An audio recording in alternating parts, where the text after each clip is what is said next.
લક્ષ્મી માથે પાનેતર અને માથે બલયા ત્યારે જ જ્યારે ગળામાં મંગળસૂત્ર હોય. મેં મારી જવાબદારી પૂરી કરી. હવે તમે તમારી ફરજ નિભાવો. કેવી રીતે સમજાવું તમને હું? ના ભૂલું હું તમને. મારા છેલ્લા શ્વાસ સુધી તમને ના ભૂલું. જે દિવસે મારા આ શરીરને અગ્નિ અપાશે ને ત્યાં સુધી તમારા નામનું મંગળસૂત્ર મારા ગળામાં હશે. કેવી રીતે સમજાવું? કેવી રીતે સમજાવું કે મેં એટલા માટે મંગળસૂત્ર કાઢી નાખ્યું જેથી કોઈ મને ઓળખી ના શકે. પણ આજે તમે જ મને ઓળખવામાં ભૂલ કરી. કેમ સમજાવું? હું કેમ સમજાવું?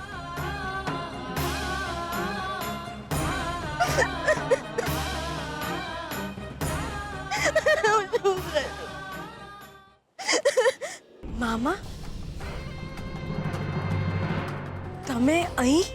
લક્ષ્મી, અક્કર્મી, આજે તો તું ગઈ. અરે બાપુ, વાતો કરીને સમય શું બગાડો છો? ખતમ કરો આને.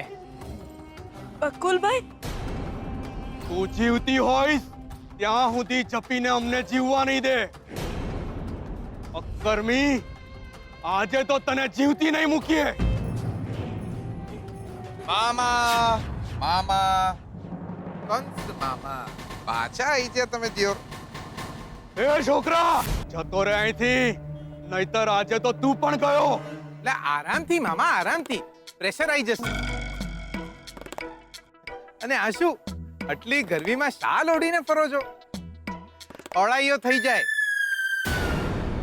એ છોકરા, ભાગી જા નહીતર. પટેલ ભાઈડો ભાગે તો સીધો અમેરિકા. ઇન્ડિયામાં ના ભાગે. જો આપણે ભાઈબંધ છીએ તો. બાપુ, જોઈ શું રહ્યા છો? બંનેને પતાવી દો. લાગે છે સીધી રીતે માનશે નહીં. ખંચેરવા પડશે આજે બંનેને. જો છોકરા, આજે અમે લક્ષ્મીને ખતમ કરવા આવ્યા છીએ. જતો રહે અહીંયાથી.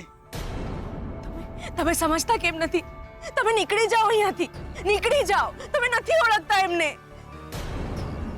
પણ તમને તો ઓળખું છું ને દિયોર. તમે ચિંતા ન કરો, અહીં જ ઉભા રહો. તમે જાઓ. જાઓ અહીંયાથી. તમે દિયોર, તમે શાંતિ રાખો ને. મને ડર લાગે છે. ઓહો, ફિલ્મનો હીરો થવા આવ્યો છે એમ? આજે તો તું પણ ગયો છોકરા. મામા નહીં. મામા નહીં. મામા નહીં. ના કરો મામા, આમ ના કરો. મામા આવી રીતે બંદૂક લઈને ના ફરાય. તમારી આની જોડે દુશ્મની છે ને, તો આવી રીતે ગમે ત્યાં ભડાકા ના કરાય. આપણે બેસીને વાત કરીને દિયોર. નહીં મામા, મને એક વાત કહો દિયોર. આ બંદૂક સાચી છે કે ફુગા ફોડવાની? ના, જો ફુગા ફોડવાની પણ હોય ને તો હું ફૂટી જઈશ. લ્યા દિયોર, લ્યા ટી-શર્ટમાં કાણું પડી જશે. તમે સમજો ને દિયોર. તમે નીકળી જાઓ અહીંયાથી. તમે નીકળી જાઓ. મામા, ના મારો. ના મારતા મામા, ના મારતા. ના મારો મામા, હું પગે લાગુ છું.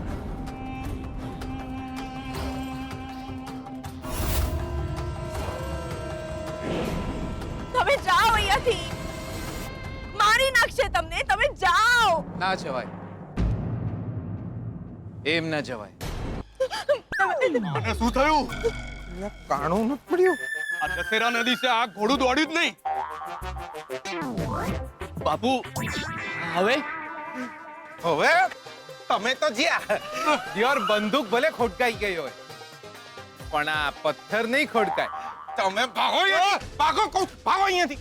ચલો ભાગો અહીંયાથી. જો બીજી વાર લક્ષ્મીની આજુબાજુ પણ દેખાયો છો ને તો ખંચેરી નાખીશ. ચલો નીકળો અહીંયાથી. હા બકા, બકા ગયા એ લોકો. શાંત થઈ જાઓ બકા, શાંત થઈ જાઓ. ચાલો ચાલો ઘરે ચાલો. જો બકા, થાય આવું. લાઈફ છે, થાય. એવું સમજવાનું કે નસીબમાં જ કદાચ લખાયેલું હશે.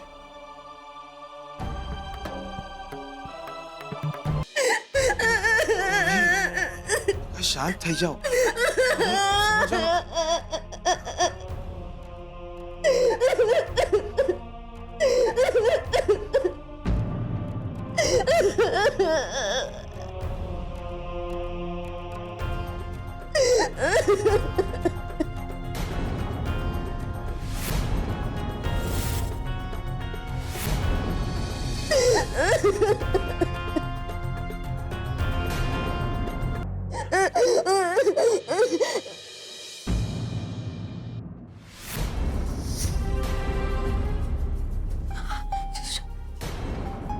શાંત થઈ જાઓ બકા, શાંત થઈ જાઓ.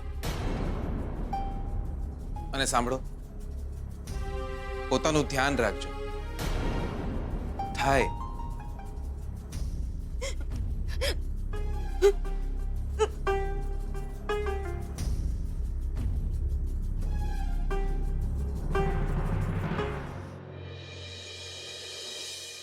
મેં આમને તો કહી દીધું કે થાય, પણ જો બંદૂક ખોટકાઈ ના હોત તો દિયોર આપણે કાયમ માટે ખોટકાઈ ગયા હોત.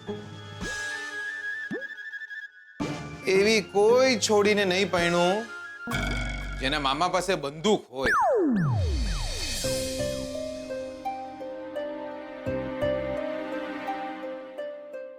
આવું કેમ થઈ રહ્યું છે? જ્યારે લક્ષ્મીએ પોતે મને બધા જ સંબંધમાંથી મુક્ત કર્યો છે, તો પછી મારે મારી જિંદગી જીવવી જોઈએ અને મારે એમને ભૂલવા જ રહ્યા. જે કંઈ પણ બન્યું એ માત્ર અકસ્માત હતો. તો પછી કેમ નથી બોલી શકતો હું એમને? પણ લગ્નને અકસ્માત કેવી રીતના ગણવો? મારા અને લક્ષ્મીના લગ્ન થયા છે.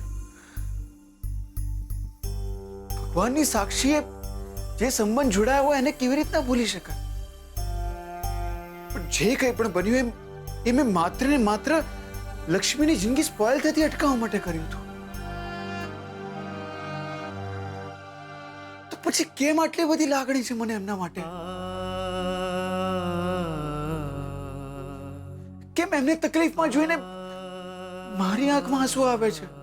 કેમ એમના ગળામાં મારું પહેરેલું મંગળસૂત્ર ના જોઈને મને પેન થાય છે?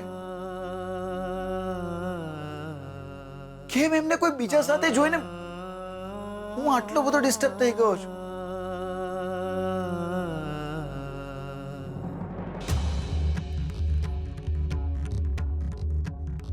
કઈ પણ થાય, મારે હવે સ્વીકારવું જ પડશે કે લક્ષ્મી હવે એમની જિંદગી જીવે. લક્ષ્મી, અક્કર્મી, આજે તો તું ગઈ.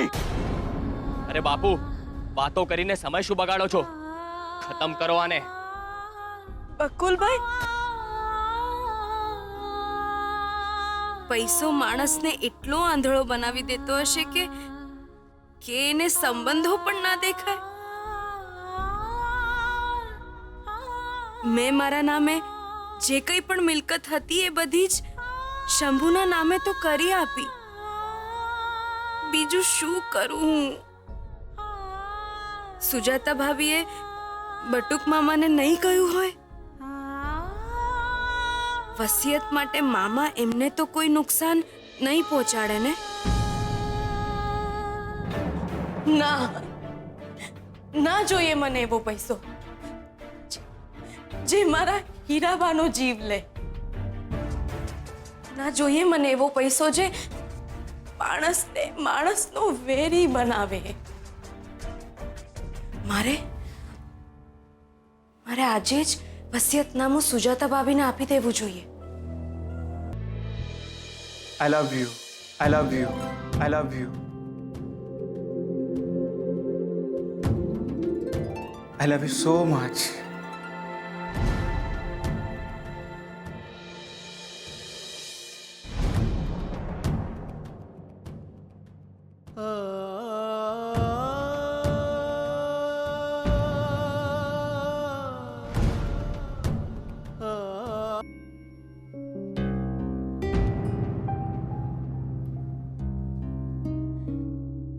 વસિયત.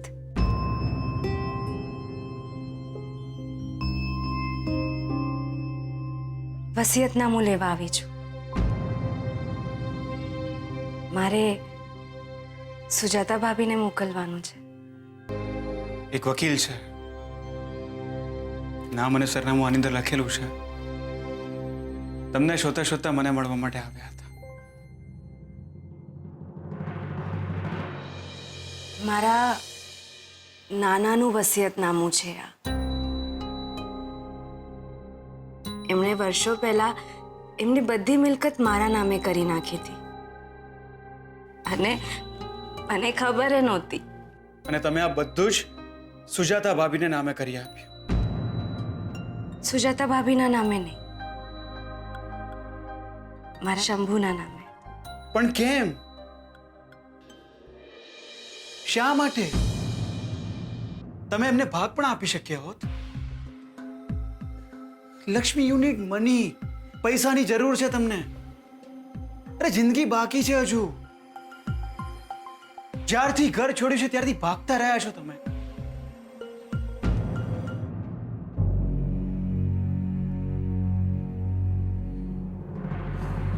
સાચું કહું તો તમે મારા માટે વ્રત રાખ્યું, ઉપવાસ રાખ્યો, ત્યારે મને તકલીફ થઈ અને તમારા ગળામાં મંગળસૂત્ર ના જોઈને પણ મને તકલીફ થઈ.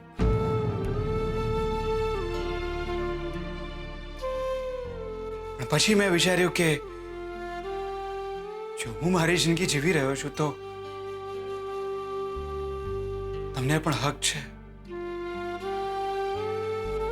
કે તમે તમારી જિંદગી જીવો. રંગ તો લગ્નની મહેંદીનો પણ ઉડી જતો હોય છે હાથમાંથી થોડા દિવસમાં. જે હાથે મહેંદી લાગે છે એ જ હાથ રોટલી બનાવતી વખતે તાજી પણ જાય છે. માથે પાનેતર નહીં પણ જવાબદારી ઓઢીને નીકળવું પડે છે.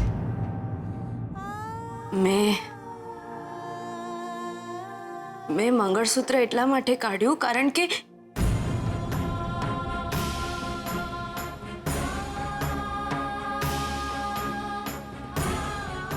હમણાં હું માત્ર એટલું જ કહીશ કે તમારા લગ્ન સુધી જ હું આ ઘરમાં છું. લક્ષ્મી, તમને કેવી રીતના સમજાવું? વાત નજર સામે હોવા ના હોવાની નથી. અરે મારા લગ્ન થયા છે. હું કોને કહું, શું કહું? આપણી સાથે જે કંઈ પણ બન્યું હોય ભૂલવું જ રહ્યું. પણ કેવી રીતના લક્ષ્મી?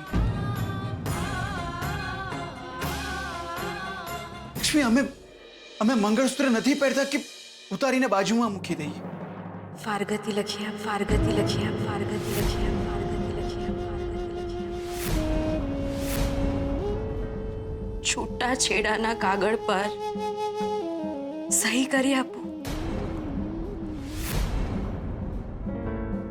એમ પણ મારી આ બધી મિલકત કોઈ બીજાના નામે કરતા મને કોઈ પીડા નથી થઈ. શું કરું હું?